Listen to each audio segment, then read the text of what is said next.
आखिर क्या है बागेश्वर धाम की सच्चाई। दोस्तों, आपके मन में भी ये विचार कई बार आया होगा कि बागेश्वर धाम की सच्चाई आखिर है क्या। तो आज आपका ये विचार आपके मन से दूर होने वाला है। आज हम आपको बताएंगे बागेश्वर धाम का पूरा सच। हम आपको बागेश्वर धाम में होने वाले चमत्कार के पीछे का पूरा सच आपके सामने रखने वाले हैं। दोस्तों, बागेश्वर धाम के चर्चे पूरे देश में कैसे हुए और क्या खासियत है बागेश्वर धाम के मंदिर की।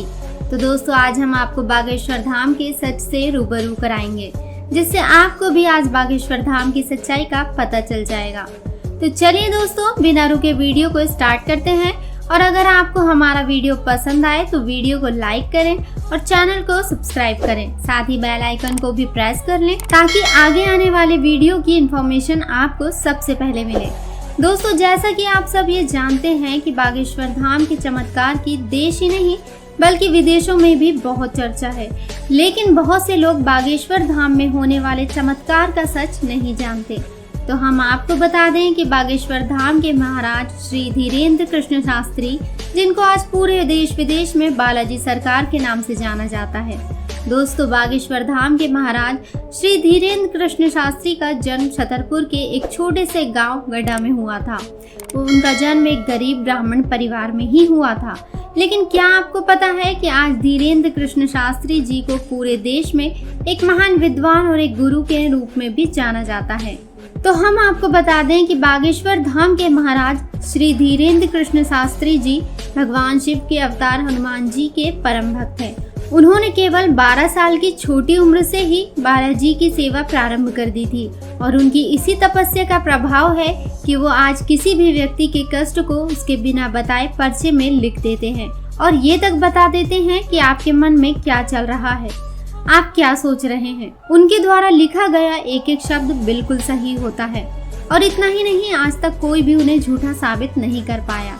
आपने बागेश्वर धाम में अर्जी लगाने के बारे में जरूर सुना होगा, लेकिन क्या आपको पता है कि जिस भी व्यक्ति की अर्जी को श्री बालाजी सरकार स्वीकार कर लेते हैं, उस व्यक्ति को या फिर उसके परिवार में किसी भी सदस्य को लगातार 2 दिन तक सपनों में बंदर ही बंदर दिखाई देते हैं।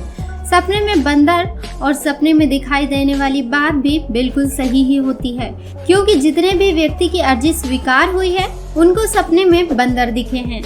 और इतना ही नहीं, बड़े बड़े न्यूज चैनल वाले बागेश्वर महाराज जी की और उनके दरबार की शक्तियों के बारे में जानने के लिए भी बागेश्वर धाम पहुंचे।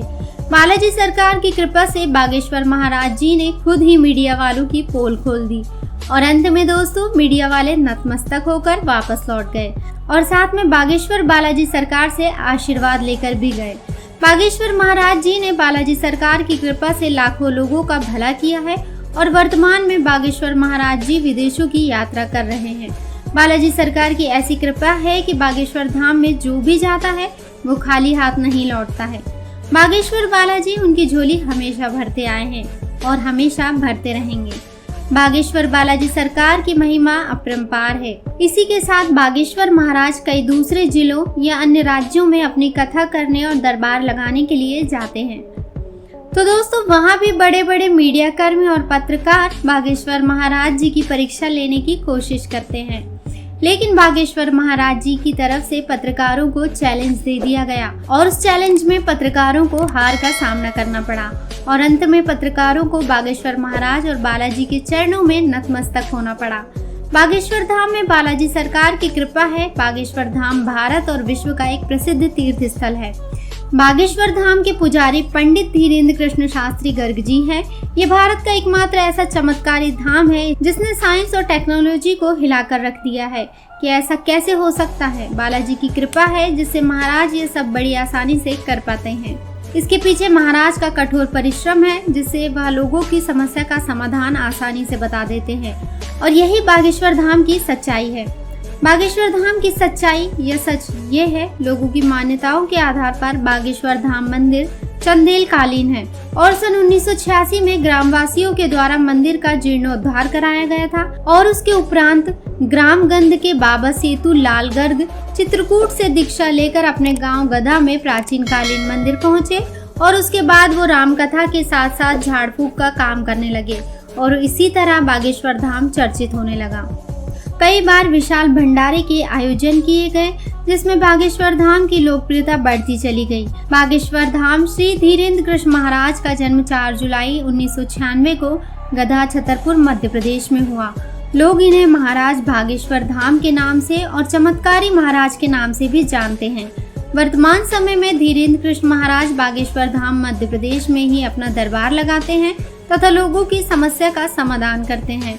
बागेश्वर धाम महाराज ने बचपन से ही रामायण और महाभारत जैसे ग्रंथों का अध्ययन किया था।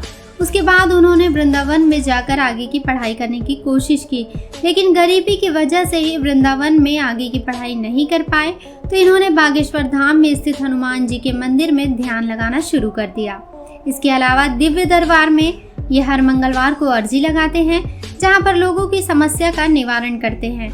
लोग अर्जी लगाने से पहले यहाँ के टोकन को खरीदते हैं और उसके बाद नारियल को लाल कपड़े में बांधकर अपनी मनोकामना पूरी करने के लिए यहाँ पर 21 बार मंदिर की परिक्रमा लगाते हैं और यहाँ अर्जी लगाने के लिए कई सारे लोग आते हैं। उसके बाद बागेश्वर धाम के दिव्य दरबार में जाकर श्री धीरेन्द्र कृष्ण महाराज के प्रवचन सुनते हैं। तो दोस्तों, अब तो आपको पता चल ही गया होगा बागेश्वर धाम की सच्चाई। बागेश्वर धाम कोई पाखंड नहीं है, बल्कि आस्था से भरा हुआ स्थान है, जहां पर लोगों की समस्या का समाधान होता है। तो दोस्तों, उम्मीद करते हैं आज का ये वीडियो आपको जरूर पसंद आया होगा। अगर वीडियो पसंद आया है तो इसे लाइक जरूर कर लें और इसी तरह की वीडियो को देखने के लिए हमारे चैनल को सब्सक्राइब करना बिल्कुल ना भूलें।